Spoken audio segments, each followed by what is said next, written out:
Naitwa Hekima Mwasipu, ni wakili wa Chama cha Demokrasia na Maendeleo kwa maana ya bodi ya wadhamini ya Chama cha Demokrasia na Maendeleo. Shauri leo kesi ilikuwa inakuja kwa ajili ya kusikilizwa kwa maombi ambayo yako mbele ya Jaji Mwanga, na kwa bahati mbaya jaji leo hayupo. Tumetaarifiwa na msajili kwamba jaji hayupo, yuko Mtwara anaendelea na session zingine, na kesi imepangwa tarehe 10 kwa ajili ya kuendelea na kusikilizwa hiyo kesi. So far tunaomba wanachama wetu tarehe 10 tuweze kujaa mahakamani kwa ajili ya kuendelea kusikiliza kesi hiyo.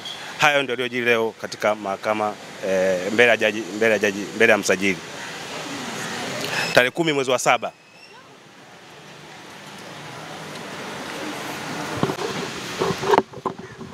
Kwanza nieleze masikitiko yangu makubwa juu ya Jaji Mwanga kutokuwepo mahakamani siku ya leo. Mtakumbuka kwamba tarehe ya leo aliipanga yeye mwenyewe Jaji Mwanga, kwa alikuwa anafahamu kuhusu ratiba na aliipanga kwa muda mrefu, na alipanga kwa shauri ambalo tarehe 10 mwezi Juni lilipokuja kusikilizwa, lilisikilizwa kwa uharaka, na jaji alionyesha dhamira ya kutaka kulisikiliza shauri kwa haraka tarehe 24 leo. Kitendo cha jaji kutokuwepo mimi na kitafsiri kama ni muendelezo wa jaji kutokutenda haki. Ningependa kuwataarifu tu wanachama kwamba tayari tulikwishaiandikia barua mahakama kuitaarifu kutokuridhishwa kwetu na mwenendo wa Jaji Mwanga katika kesi hii, na tumependekeza kwamba jaji ajiondoe kwenye kesi hii. Tulitarajia kwamba leo pamoja na mambo mengine swala hilo la jaji kujiondoa lingesikilizwa, lakini jaji hakuwepo leo na imeelezwa kwamba atakuwepo tarehe 10 mwezi Julai. Kwa hiyo yaliyofanyika leo itakuwa ni nyongeza tu. Tutachukua hatua za ziada hapo katikati kuongezea uzito zaidi wa kisheria wa kutaka jaji ajiondoe. Kwa hilo la kwanza ambalo nitaka nilisemee. La pili, ningependa kuwataarifu vile vile wanachama na viongozi kwamba tumewasilisha vile vile maombi mahakamani ya kutaka swala la kuzuiwa chama kufanya shughuli za kisiasa lipitiwe upya na mahakama. Kwa hiyo tunatarajia kwamba na hili lilikuwa lifanyike leo, kwa sababu maombi hayo tumeyawasilisha kwa hati ya dharura.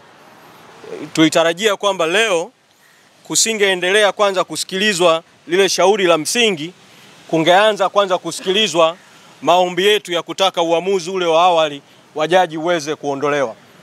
Kwa tunaamini kwamba tarehe 10 mwezi Julai shauri hili litakapokuja tena, kabla ya kuanza kushughulika na mambo mengine yote, tutaanza kushughulika kwanza na mambo mawili. Moja, swala la jaji kujiondoa, lakini pili, maombi tuliyowasilisha ya kutaka zuio hilo liweze kuondolewa ili yale makatazo yote yaliyotolewa kwenye uamuzi wa jaji wa tarehe 10 mwezi Juni yaweze kuondolewa. Niseme kwa ufupi tu kidogo kuhusiana na hayo makatazo ambapo makamu mwenyekiti wa chama atazungumza zaidi.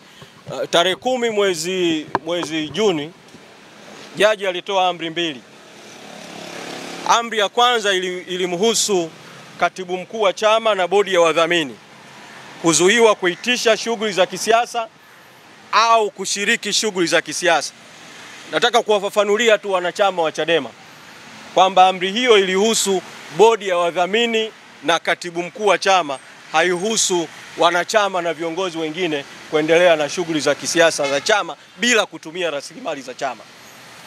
amri ambayo inahusu bodi ya wadhamini, katibu mkuu, wanachama na viongozi wote. Ni amri ya pili ya jaji juu ya matumizi ya rasilimali za chama. Katika amri hii, uamuzi wa jaji uliweka bayana kwamba zuio linamhusu katibu mkuu, inahusu bodi ya wadhamini, inahusu watumishi wa chama, inahusu mawakala na mtu mwingine yoyote ambaye anaweza kufanya kazi kwa niaba ya bodi ya wadhamini na katibu mkuu au kwa jina la bodi ya wadhamini na jaji mkuu. Kwa nitaka nitumie fursa hii tu kuweza kuclarify hilo vile vile. Ninawaomba wanachama muwe wavumilivu katika kipindi hiki. Tunajua kwamba tunapita katika kipindi ambacho watawala wameamua kutumia mbinu haramu kudhibiti vuguvugu halali la wananchi la no reforms no election. Ninachowasihi tu ni kwamba pamoja na uvumilivu tulionao, tusirudi nyuma na msirudi nyuma kwenye mapambano yaliyoko mbele yetu ya no reform no election. Asanteni sana.